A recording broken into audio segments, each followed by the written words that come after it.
In March 2012, astronomers reported an unusual sighting of a UFO larger than Jupiter hovering near the Sun for 24 hours straight, absorbing plasma. Despite initial skepticism, images from NASA's Solar Dynamics Observatory confirmed the event. Scientists were baffled by the object's massive size and ability to withstand the intense heat and radiation of the Sun. Some speculated that it could be an alien spacecraft or a natural phenomenon yet to be discovered.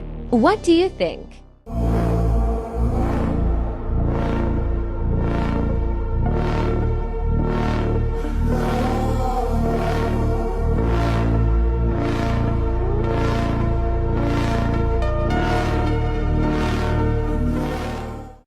Psalms chapter 113, verse 3. From the rising of the sun until the going down of the same, the Lord's name is to be praised. I want to give our praises to Yahweh, Bahashem, Yahushai, Bahashem, Rakah, Kodash, forgive me the spirit, to do this lesson. Now in this short lesson / commentary, okay, I'm going into powerful is not the word anymore. Okay, powerful is not even the word anymore when you talk about Yahweh, Bahashem, Yahushai. All right. They are beyond powerful, man. Beyond powerful. All right. Way beyond. And as you saw in the clips before, okay, you see the chariot, and that was in 2012, actually. Okay. And they said that was another one, I think, in 2023. But the one I'm showing you, brothers and sisters, is from 2012. And one thing I thought about is the power, okay, is how beyond powerful Yahweh Bashim Yahushai and the angels are. All right, because think about it. For you to be that close to the sun, okay, and absorb from that same sun is ridiculous. All right. Now, living in Texas, it gets very hot down here at times. Okay, we're coming into that season soon. Around like June, July, it starts getting very hot down here in Texas. Okay, where sometimes you don't even want to be outside. You just want to go back in the house, man. All right. So think about that, man. Okay, you see in that video, in those clips, that the chariot, the angel, is right on it. Okay, we couldn't even go further in the sky towards the sun without fainting, let alone being right on the sun. Okay, going through the sun. All right, what you'll see in the video at the end. I got a 5-minute clip at the end of some info about that. Okay, the relation. And also, too, what I think about is different things in the scriptures that describes the angels, the chariots. Okay, talks about the fire, the lamp, a light, a coal of fire. Okay, it speaks about it like that. And when you think about the sun, it gives you light. Okay. Think about it. When you talk about the angels in the wilderness, it led Jake around as a light by night. It was a light for them. Okay. So what? They can see where to go, even though they were being led in circles for 40 years. Okay. But even before that, the split sea. Okay. A chariot came down between Israel and the Egyptians. Okay. And made light for the Israelites to see, and made it dark on the other side of the Egyptians. Okay, reminds me of the sun, gives you light. Okay, so that you can see. All right, but not only that, the look. And it reminds me, I thought about the Day of Atonement years ago, and I've told this testimony before, but years ago, right when the sun was going down, and that would go into the Day of Atonement, a chariot came down very, very close. And I got, man, the look of it was ridiculous, man. Okay, it was like looking close at a sun, and you can see like it moving in the mix, like extraterrestrial fire with the amber, with the lamp look, the coal look. It looked like a mini sun floating down. Okay, so I don't know what the angel is doing, the chariot is doing in the video on the sun. I can't tell you that. But from the looks of it, it's absorbing the sun's energy into itself. Now think about how powerful that is. This same sun, we can hardly stand outside long enough. Okay, and that same sun is way up there. Okay, that lets you know we are being called to power. We are being called to power. Let's go back to the scripture that I read in Psalms 113, verse 3. From the rising of the sun until the going down of the same, the Lord's name is to be praised. Right. Yahweh B'Shem Yahushai. Okay, because they controlled this system. They created the sun, right? That we need. Okay, because we're going into growing season, into April, right? May, into growing season. And guess what? When you start to till and plant, your different gardens and stuff like that. All right. Well, we need the sun, man. We need the sun for it to work out. Because I never forget when I tilled the ground, I think about 6-7 years ago, maybe 5. And it was one of my best tillings to grow, grow certain crops, watermelon, corn, all kinds of stuff. And that was a year where it had record rain for like weeks straight. It ruined everything, man. Okay, all that work was for nothing. All right. Now, I ain't got no big business like that at all when it comes to growing. It's not a business. It was just something we did for ourselves.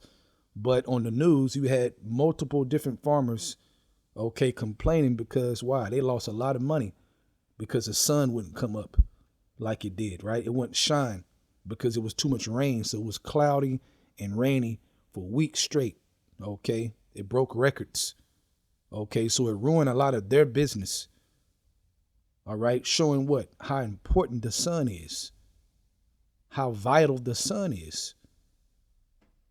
Okay. All right. Period, man. Without the sun, we're done. Without the sun, we are done, man. So it just shows you how powerful Yahweh B'Shem Yahushai is to even create that. But then for that to be displayed, what you see in the video, it's a trip. It's a trip.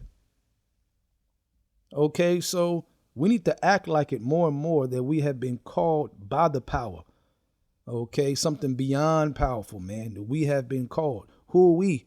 For the Lord to wake our asses up, to deal with us, okay, to give us his name, Yahweh B'Shem Yahushai, to call upon those names. Okay, so I'm doing this lesson, number one, because it's very interesting to see that. But number two, at the end of the day, man, we have been called to the power, man. Beyond power, we have been called to. We got to act like it, man. We got to act like it. And also, too, when we are changed, it makes me think about that too, because the angel and the chariot, man, they just can go through the sun, go on the sun, and it does not faze them. Just like the 3 holy children when Yahushua intervened, right? And they were amazed how they weren't burning up, even though they made the furnace 7 times hotter. Okay, they wasn't burning. Walking in there, man, in the fire, man. The fire wasn't doing anything to them. So I thought about that too. Watching that angel, that chariot on the sun like that, man. It ain't nothing happening. Okay, it ain't disintegrating. It ain't blowing up, nothing. That's why in the video at the end, you'll see those Edomites, man, are trying to figure it out. Like, what the? This got to be beyond us, man, because the sun is too hot for anything like that to be possible unless you are way beyond us on the earth, okay, in power. Okay, so just a quick video to just exhort you Akim out there in the spirit and you sisters that believe sincerely. Man, we are a part of the power of Yahweh B'Shem Yahushai. Okay, period, man. His name is worthy to be praised. Okay, that he is even dealing with us again. Okay, because we know he turned his face from us. All right, but through the blood of Yahushai, we have been called back. Okay, and that's a beautiful thing. So with that, I hope you were edified. I want to give our praises and honor to Yahweh, B'Hashem, Yahushai, B'Hashem, Rakah, Kodash, forgive me the spirit to do this lesson. Double honors to the elders, great millstone, and shalom to you Akim out there that's doing the truth and sincerity. Shalom. The sun. It's an immense powerhouse on a scale that almost defies the imagination. And it's the source of all life here on Earth. But what if that power was being tampered with? Recently, the latest generation of solar observation technology has revealed something shocking. UFOs have been seen flying closer to the sun than ever thought possible, and even plunging through the surface into its fiery interior. Obviously, this isn't a show of force, because let's face it, we'd be gone if it was a show of force. The appearance of these objects is often followed by explosive solar events that could have catastrophic consequences. Are UFOs really visiting our sun? And if they are, what does it mean for planet Earth? Join us as we reveal an alien presence on the sun. December 21st, 2011. NASA's Stereo A satellite, one of a pair launched in 2006 to monitor solar activity, captures a mass ejection of energy and radiation from the surface of the sun. These ejections are sometimes big enough to reach the Earth. Our planet's magnetic field is the only thing standing between us and fiery destruction. The images are made available on the internet. A YouTube user, identifying himself as Sinixter, examines them and discovers something astonishing. One solar burst reveals a strange rectangular object hovering in space near the planet Mercury.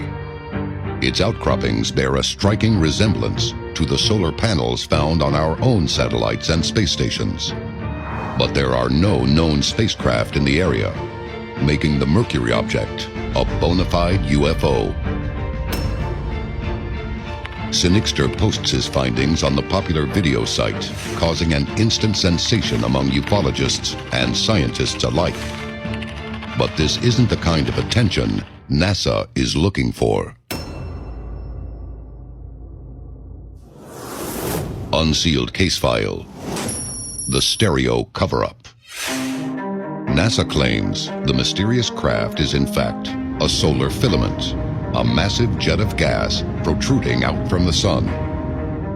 Despite this scientific explanation, the agency then abruptly shuts down Stereo's image feed. In a statement, NASA explains that Stereo had gone into emergency sun reacquisition mode, and that they are working on the recovery of the spacecraft to normal mode. Why did NASA close the Stereo image feed a day after the Mercury UFO was revealed to the world? Were the agency's technical difficulties merely a coincidence?